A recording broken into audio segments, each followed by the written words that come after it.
Será que vai ter invasão terrestre na Guiana? Será que conflito armado é uma opção? Eu vou te explicar tudo aqui, mas antes, deixe seu like nesse vídeo, não esqueça de se inscrever no canal para estar por dentro de todo o conteúdo sobre economia. Às vezes a gente pensa que o conflito e uma guerra é necessariamente armada, né? Eu já te explico que essa guerra, se caso aconteça, não tem nada a ver com isso por questões óbvias. A região de Esequibo, que é essa região que está sendo disputada, é uma densa floresta.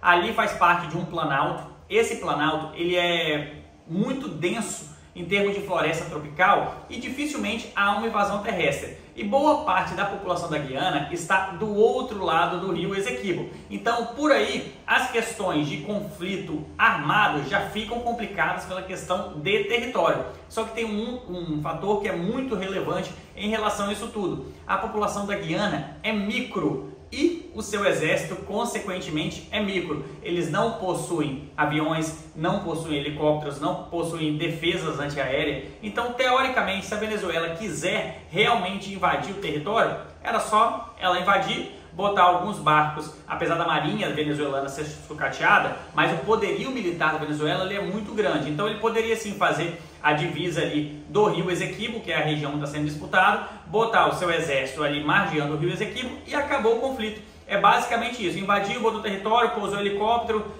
povoou ali a cidade com base militar e tal, e no rio você fez a divisão que ninguém vai passar para a região de Esequibo. Só que aí não é a grande disputa. A grande disputa que está em jogo, como todo mundo já está cansado de ver aí na mídia, são os campos de petróleo que estão no mar. Só que aí entra um grande lance que muitas pessoas ainda não se atentaram. Existem 3 grandes empresas explorando. 2 dessas são americanas, que detêm aí aproximadamente 70% do direito de exploração. E uma dessa é chinesa. Quando você analisa todos esses fatores geopolíticos, você vê a região disputada por terra não é tão valiosa da região disputada por mar. O que a gente imagina que aconteça? A Venezuela vai anexar o território de Esequibo, que teoricamente não mudaria muita coisa no cenário geopolítico a não ser a anexação de um território. Mas o interesse maior é a anexação de toda essa bacia que é grande produtora de petróleo. Muitas pessoas pensam, inclusive, que o petróleo da Venezuela, apesar de ser um grande produtor, é um petróleo bom. Não é. O petróleo da Venezuela é um petróleo extremamente caro para ser produzido. Por que caro? Precisa de muito refino, precisa de muita tecnologia para tornar o petróleo um petróleo mais usável. Acontece que esse petróleo que tem na Guiana é um petróleo de muito mais alto valor e muito mais barato para ser produzido. Então, acaba que os lucros que você tem dessa operação é muito maior do que o petróleo venezuelano. Só que 2 empresas são americanas e uma empresa é chinesa, conforme eu falei. Imagina se a Venezuela toma a região de Esequibo e fala, ó, esses campos de petróleo agora são meus. Onde, na verdade, não são. Há acordo entre a Guiana e o governo americano, por exemplo, que para exploração houve leilões, a empresa americana ExxonMobil descobriu ali o petróleo e venceu a licitação para a exploração daquele campo. Hoje, todos os pagamentos são feitos de royalties para a Guiana. E não é fácil assim você transferir, principalmente para a Venezuela, que tem uma série de embargos, toda a produção de petróleo. E ela é feita também pela estatal. Quando você pega todos esses fatores, você acha que os Estados Unidos vai deixar a exploração de petróleo na mão da Venezuela? Eu acho que não. O que eu acho que a Marinha Americana vai fazer? Vai botar um navio estratégico ali, pode ser um porta-aviões pequenos, algum navio sem expressão. Ele sabe que a Marinha venezuelana é sucateada, então não tem muita coisa. Apesar que as forças venezuelanas são treinadas, inclusive, pelo Hezbollah, são bem treinadas, bem aparelhadas, com equipamentos do Irã, da China, da Rússia, que fornecem todo esse aparato, além de uma questão geopolítica forte, que é o que? Esse eixo, Rússia, Irã, China e possivelmente o Brasil, apoiarão a Venezuela na discussão aí entre o direito da exploração do petróleo ou não direito da exploração do petróleo. E os Estados Unidos ficariam provavelmente isolados nesse bloco aí de discussão. Mas a gente sabe que as pessoas não iriam arrumar briga com os Estados Unidos à toa.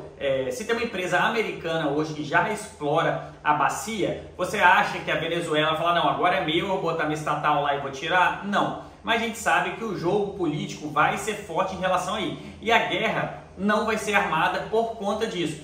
vai ser um jogo geopolítico, vai promover embargos, discussões. A gente até brinca, né? A gente não ouve mais sobre guerra Rússia-Ucrânia. Daqui a pouco a gente não vai mais ouvir sobre Israel e Hamas. A gente só vai ouvir Guiana e Venezuela, porque isso é uma grande cortina de fumaça para distrair aí a atenção dos americanos, e cada vez mais dissipada a atenção, você não consegue dar ali suporte para todas as coisas que estão acontecendo no mundo. E hoje o eixo Rússia, China, Índia, Irã, Brasil estão se fortalecendo, estão fortalecendo os laços, os princípios, as questões de valores comuns, uma nova ordem mundial, né, para tomar conta de algumas questões que ficaram por muito tempo na mão dos americanos. Então veio um grupo que está tentando formar essa coalizão de pensamento, e boa parte desse lobby vai ser feito para a administração desses campos de petróleo, que é uma grande bacia e produz muita riqueza e poderia mudar sim a situação econômica da Venezuela no curto prazo. A gente sabe que tem muita corrupção, muito problema,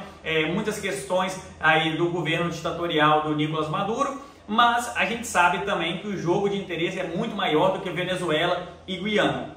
Além do mais, quando a gente fala de briga geopolítica, vários problemas acontecem nesse meio do caminho. A região do Caribe é uma região que ela é densamente povoada pela Marinha Americana, né? Então tem muita questão ali que envolve a Marinha, porque é o único ponto de saída que tem do Golfo do México, é o Mar do Caribe. Então a Marinha Americana, ela não vai perder simplesmente os campos de petróleo caso isso aconteça. Ela perde boa parte da sua navegabilidade, que também passa pelo Canal do Panamá, caso tenha uma influência chinesa, que é o principal ponto que a gente está citando nesse conflito geopolítico. É que essa empresa chinesa pode ter um acordo com a Venezuela de exploração. Ó, eu deixo minha empresa aqui, faço um lobby, pago 50% para a Venezuela, e eu quero que a ExxonMobil e a outra empresa americana exerça essa mesma função, pague 50% para a Venezuela. Já é um grande avanço para a economia venezuelana. Mas hoje as empresas americanas já emitiram um comunicado falando que as empresas pagam tudo que é devido para a Guiana e não vai ter nenhum ponto de discussão em relação a isso. O que a gente não sabe é se realmente vai ter interferência dos outros governos nesse conflito, que vai ser mais geopolítico do que armado, visto que a população de um pouco mais de 800 mil habitantes não tem exército suficiente para combater o exército, que é de grande poder, por mais que seja um pouco sucateado, mas é bem treinado, tem aviões, tem caças, tem bateria antiaérea, tem muitos homens, que é o exército da Venezuela, contra um exército que não tem absolutamente nada. O país começou a ficar rico agora, então não tem essa opção de conflito armado. Simplesmente vai ter uma anexação de território, uma questão aí de briga por bacia, e vai ser simplesmente isso. Beleza? Espero que vocês tenham gostado. Não esqueça de deixar o seu like e de se inscrever no canal para estar por dentro de todo o conteúdo que a gente coloca aqui. Até mais. Tchau, tchau.